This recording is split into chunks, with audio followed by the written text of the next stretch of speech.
Well, good afternoon everyone, and sorry for the delay. Tynwald went on longer than expected. I'm delighted to be joined today by our Minister for Enterprise. He would like to update you on the latest schemes being launched and the fantastic work we are seeing from local businesses navigating these difficult times. Before I do so, I would like to go through the statistics as of 4 p.m. today. Total tests undertaken 1,129. Total results received 913. Number of tests sent today 54. Total confirmed cases 60. Total confirmed new cases since 10 a.m. this morning 0. Number of current hospital admissions 3. As you can see, we've been able to significantly increase our rate of testing. This is a tribute to our wonderful teams doing the testing at the Mobile Testing Centre, and let's not forget, through home visits to those who cannot make it to the testing centre. As the Health and Social Care Minister has done in his updates, I can confirm that 2 of the 3 people who are receiving care in hospital are the same people that we told you about in previous briefings. The 3rd person was admitted today. For reasons of patient confidentiality, you will understand that I cannot say more than this. Testing will continue to be a priority for us. I chaired a meeting of our National Strategy Group this morning and was encouraged to hear that our on-island testing facility is still on course to be up and running in a couple of weeks. This, like so much at the moment, has been a great team effort, and I know the Health and Social Care Minister will be keen to update you on this soon. But today I would like to focus our briefing on what we are doing to support our businesses and our workforce. Yesterday we heard from the Treasury Minister about the work he and his team are doing. The Department of Enterprise played an important role in this. Also listening to our industries on the island and informing the Treasury's work, and I am grateful for the Department of Enterprise team. I'll now hand over to Minister Skelly to give you an update. Thank you, Lawrence.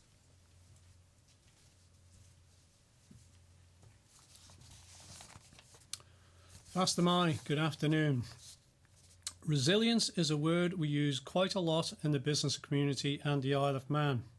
We talk about the resilience of our infrastructure, our products and services, and our ability to respond quickly and effectively to changes beyond our control. We have a long and proud history of demonstrating this strength and keen ability to adapt and survive, and yet never before have I seen the island's resilience put to a test as such as now. Since the onset of this pandemic, I have seen our robust economy and thriving business community face a series of extraordinary challenges. And yet we are still finding wonderful examples of strength and resilience. We are finding it in the evolution of business models, the acceptance of new ways of working, the challenge of making do with less, and the dedication of our employees in the face of unprecedented change. We have seen businesses embrace social distancing.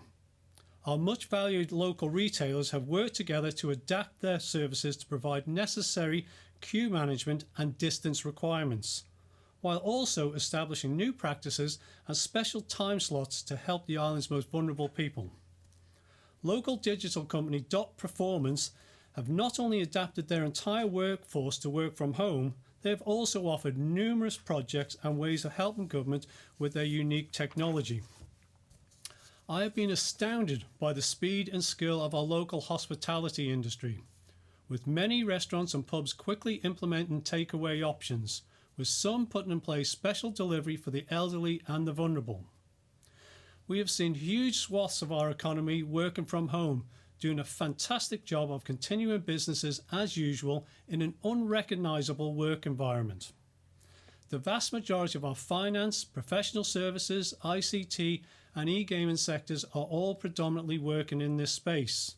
Some companies delivering their services with 99% of their staff at home. We have seen businesses adapt their entire operating models, not only for their survival, but to provide important services to our community. local company Fenodri have turned their hand from gin production to produce alcohol-based hand sanitizer to donate to our health colleagues. Social innovation at its best.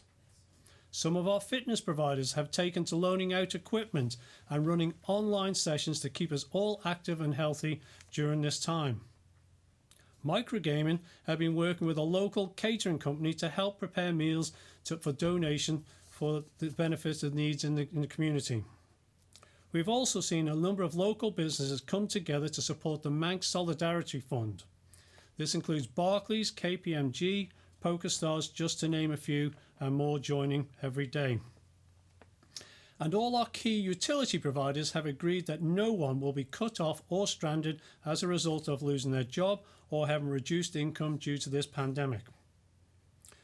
Where working from home is simply impossible, we have seen thousands of our workers show real strength and commendable common sense in continuing to deliver essential services for our island.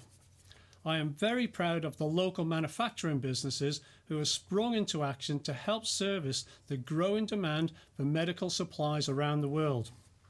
Local companies Swagelock, Moynahans, Janties, Strix, RLC Group, Cortec and Hanson Ceramics have all been turning their expertise to designing and producing essential medical equipment to fight COVID-19.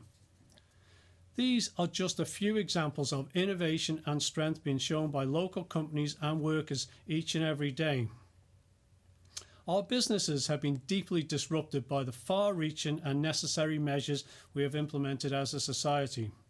Important sections of our economy have been asked to close, and we are doing all we can as a government and a society to enable their survival. The Department for Enterprise and Treasury have been working around the clock to provide essential funding and support for businesses and individuals who have most needed this help. We have already brought into action the Business Adaptation Grant for those companies who wish to evolve their business model during this time. We have temporarily suspended the requirement of a work permit, allowing any resident worker to freely take up alternative employment. And we have continued to deliver a range of schemes through our Enterprise Support Scheme, issue many payments to help ease the financial burden at this time. Today we are launching initial payments for our Strategic Capacity Scheme to bring essential financial support to sectors of strategic importance that have been radically impacted by this pandemic. The scheme is initially open to those operating in the tourism accommodation sector to help them put their fares in order and keep their business intact during this extended period of no income. We recognise that recovery will take a long time for this industry. With consumer confidence and booking lead times set to return gradually once the pandemic is firmly under control. We will continue to review and consider providing further support in future. As Minister Cannon said yesterday, we are in a fight to save lives, but we are also in a fight to protect our economy and save jobs. We recently launched the Business Support Scheme to give direct grant support to some of the most affected areas. Since the launch, the scheme has received over 1,000 applications from businesses in need of emergency funding and processed over 400 so far. Through close collaboration with industry and Treasury, we have modified the scheme over the last couple of weeks to make it more accessible to some of our hardest hit sectors. We have also continued to work with the Islands Bank, all the banks, to give clear guidelines around the new Isle of Man Disruption Loan Guarantee Scheme. The scheme has been introduced in response to the financial challenges facing local businesses as a result of this pandemic. And we will see the Islands Commercial Bank supporting up to £60 million of new lending, of which 80% will be underwritten by the Isle of Man Government. The scheme will be initially implemented by HSBC, Lloyds, Barclays, Isle of Man Bank and Coniston Bank, who are continually supporting the local community and their customers. More broadly, the resilience of the island's infrastructure has been tested. Our suppliers have been working exceptionally hard to ensure that much needed food, medicine and necessities continue to reach our island. I am grateful to our logistic suppliers. our transport partners and our retailers. And as Andrew Corrie said yesterday from the Manx Co-op, these employees now become true frontline services for us all. We have all been profoundly affected. We will all be forever changed, and we will remain firmly open as a government and engaged and as a community. Never before has the Manx motto rang true. Cucuncu, Jacera, Stabard, whichever way thrown, we will stand. We are Manx, we are proud, we are innovative, and we are resilient. Good amide. I'll now pass it back to Chief Minister.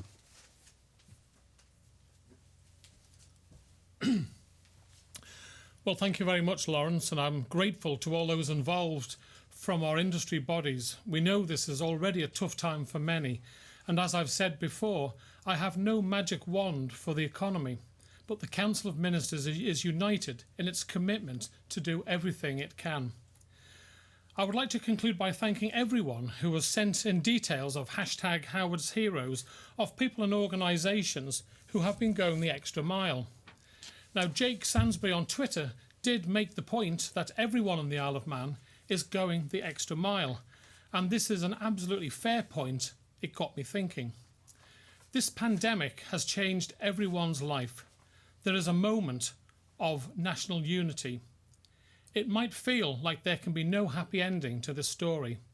As I've said on numerous occasions, we have a long journey ahead of us, and we need to face the fact that we will certainly lose lives to this horrid virus.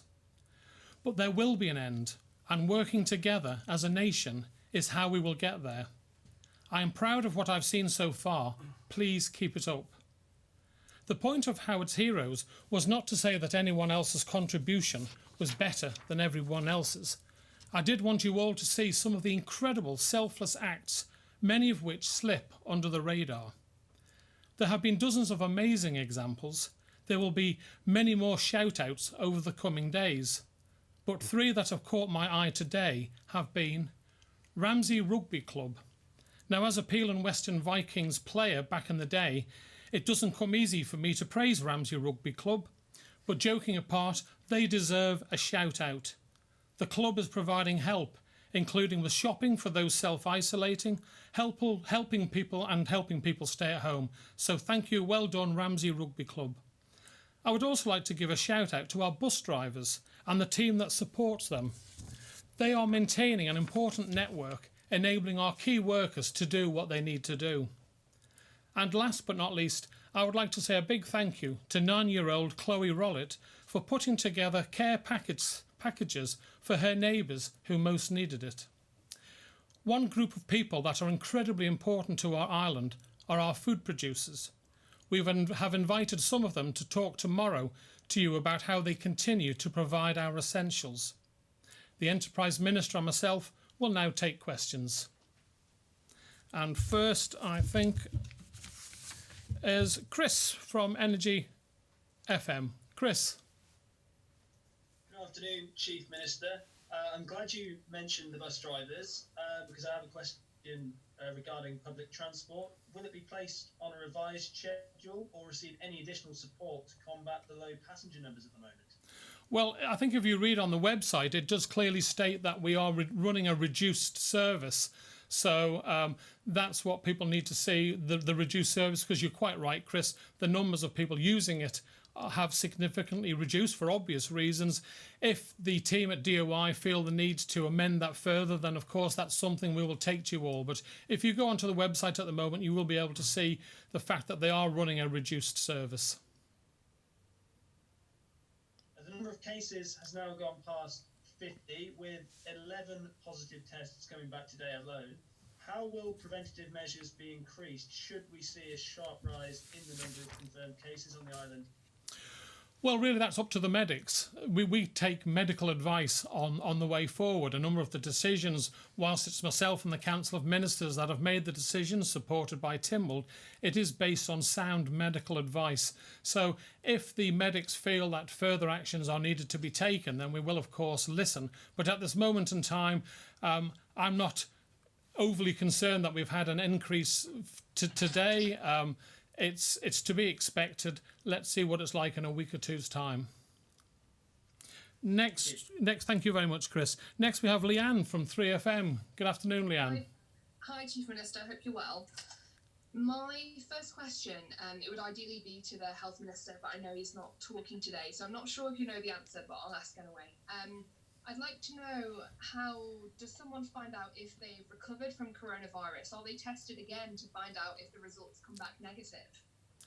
Yes, well, what I'm led to believe, and obviously the Health Minister isn't here today, we've got to give him a day off too, is that all people are now being texted with the results of whether they're negative or positive. If that's any different in any way, shape or form, I will see that. I think Minister Boot is going to be here tomorrow to give an update, and I'll see that he gets that in his briefing to you all. Okay, and secondly, we've had quite a few queries from the general public about university students and the assistance for them. Obviously, studies are cancelled for the time being, but some people are wondering how parents or students are going to pay tuition or rent if they're unable to work. Well, I know that's something that the Minister for Education, Sport and Culture, Dr Allinson, is looking at with his team. I know an awful lot of parents, myself included, have children back that aren't in accommodation, aren't getting any lectures, and this may not happen for the next term going to the summer holidays. So obviously the Department of Education, Sport and Culture behind the scenes will be having discussions with the universities to ensure that we can get the best deal we can for our students. Thank you very much. Thanks very much, Leanne. Paul, MTTV.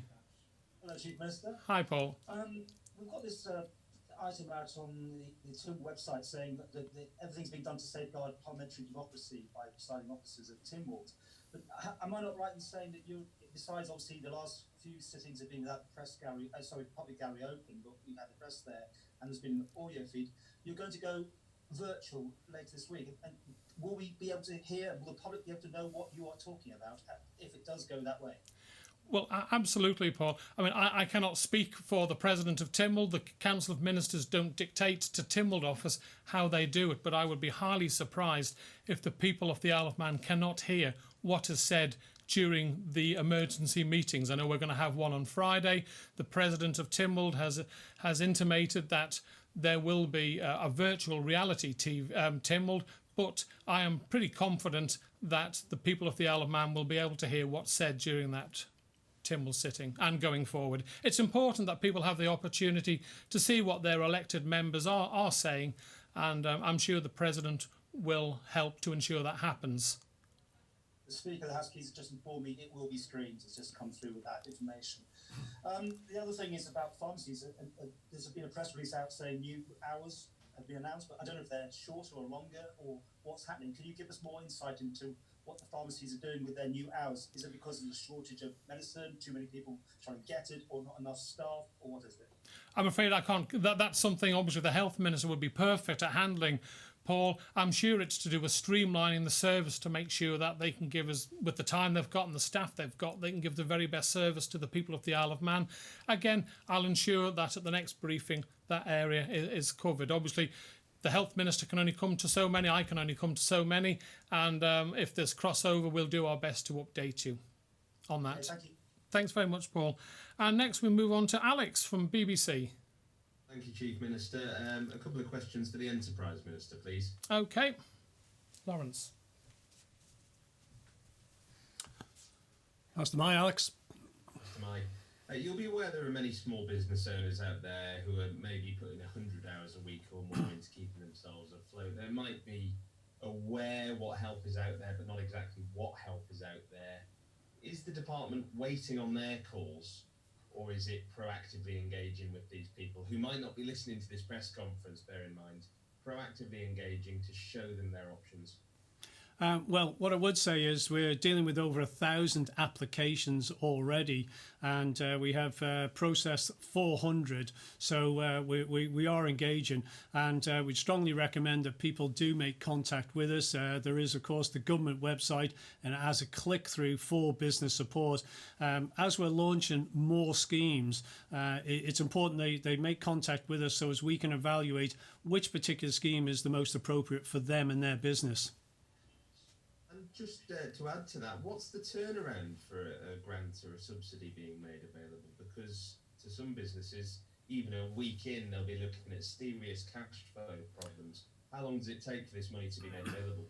Well, we're doing it as absolutely as fast as we can, quite obviously. And the fact that, we have our teams all working remotely now. They've been working around the clock with regards to regulations, with these schemes and so forth going to Tynwald. So we're getting through them as quickly as we possibly can. And if there are any extenuating circumstances, please let us know and we'll try and prioritise that. Thank you. Thank you.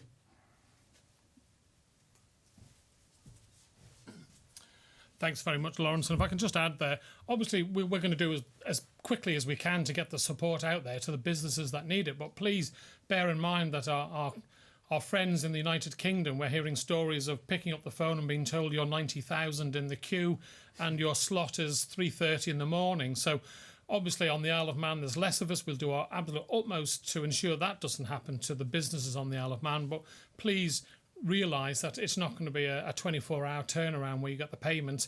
It's going to be as soon as we humanly can do it. So next we have Jess from Isle of Man Newspapers. Jess. Hello, Chief Minister. Hi, Jess.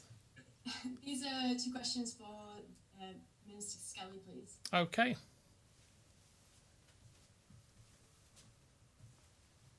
That's my Jess. Hello.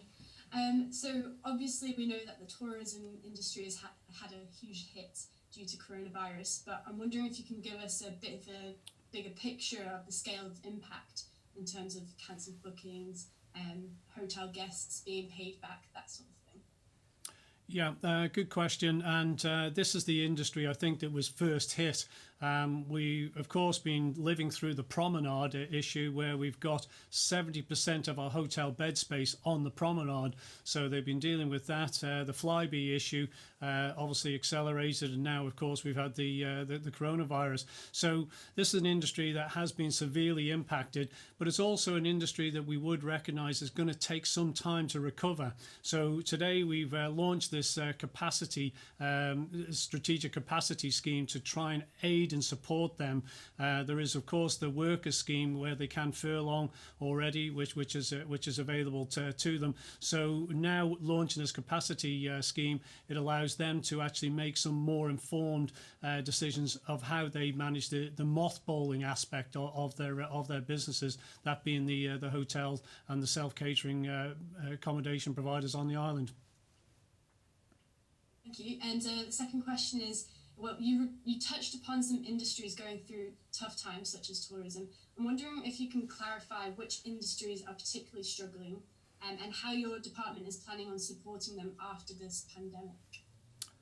Right, thank you for that. I think the tourism one was the first one that's been hit most significantly and the longest period, I would suggest at this time, and likely to be a longer period. So they're really quite unique.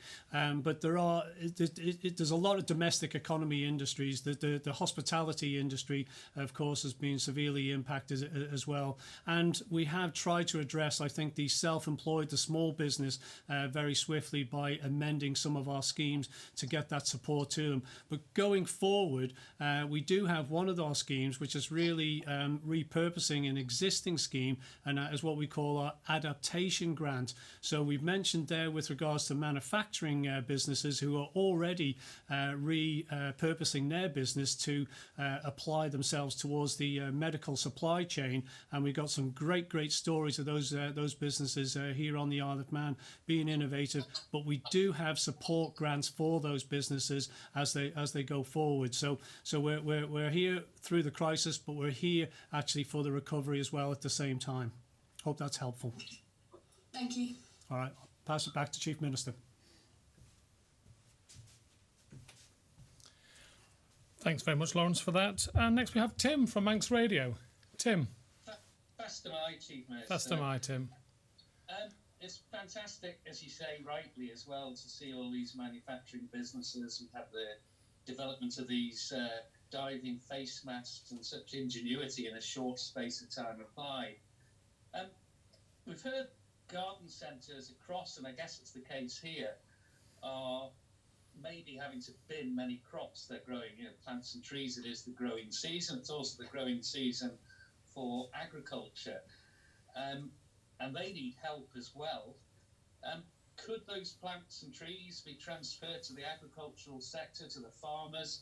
And could we see volunteers, maybe students, helping out farmers? And of course, they need a bit of rain as well. You may not have noticed with all the meetings you've been in, but it's been very, very dry. Yes, I think the forecast for the rest of the week is no rain too, Tim, isn't it? I think we are allowing garden centres to do deliveries on certain things. So whilst you can't go there to buy, they can do a delivery. I mean, obviously you're going to have Minister Boot and his in tomorrow to give an update. That's something I'll certainly pass on to him to see what the could that happen. But I should imagine an awful lot of what the garden centres are growing aren't going to be much use to farmers. I'm sure some of my farming friends would love to see a load of flowers in their fields, but it's who knows? There might be some market gardeners who might be able to take up on that offer, Tim. And of course, I will pass that comment on to Minister Boot and his team to see if there's any elements where we can work together. Because quite right, we have to think outside the box on this. And finally, it got quite heated in Tynwald this afternoon. In fact, I think it's the most impassioned I've ever heard you in the court there. And it was, of course, Over Island Residents' Court overseas. Do you feel really that you're just caught between the devil and the blue sea, or deep blue sea on this one? Well, yes, I suppose to an extent, Tim, I do. My job as Chief Minister is to look after the health of everyone on the Isle of Man and save as many lives as possible. And that's what I'm doing my utmost with the Council of Ministers to do. And some pretty horrible decisions have had to be made by myself and the team that we wouldn't want to make. But when your medics advise you that you must close the borders to save lives, to stop the spread of the coronavirus around the Isle of Man, then I think it would be a very foolish Chief Minister that didn't listen to them. I listened to what our medics had to say and I took action. I took that action for the 84, nearly 85,000 people that were living on the Isle of Man. Now, of course, my heart goes out to those people who find themselves isolated from the Isle of Man. We've worked with the Foreign Office to ensure that the 80 plus people who are in far-flung corners of the world, when the UK are doing their flights to repatriate them, then Manx residents will be entitled to get on those flights. So we've been working on this. Council of Ministers is working on a strategy on how we can help those when they do get to the United Kingdom. But at the end of the day, the medical advice is that we cannot have people coming onto the Isle of Man for the time being. Now, as soon as the medics have analysed the spread of the pandemic on the Isle of Man of coronavirus, then of course we will review that situation, and when they advise it's safe that we can bring these people back to the island and maybe put them in numerous hotels where they can be safely isolated, of course that's what we want to do. But at the end of the day, I have to look after all the vulnerable people on this island and all of the people on this island, and if we allow a spike in our outbreak of coronavirus on the island, then our hospital capacity will be breached. We are only a small island of 85,000 residents. We cannot expect to have every type of medical facility on the Isle of Man to cover this sort of emergency. And therefore, it is absolutely paramount that I ensure that where possible, we stop the breach of hospital and medical capacity with this spread. We want a level spread that's below the capacity so we can all come through this together. So whilst I've had to make some really horrible decisions which have caused me not to sleep at night, I genuinely believe that we got the right decision in Tynwald today, and the vast majority of Tynwald members agreed with me. I think there was only 2 MHKs and an MLC that did disagree with me. Tim. Thank you. Thank you very much. And that's it. Thank you all very much today for coming. It's been a long day for all of us, I'm sure. But again, my final parting is stay safe, everyone, and thank you for all that you're doing to help reduce this spread of the coronavirus. Thank you very much.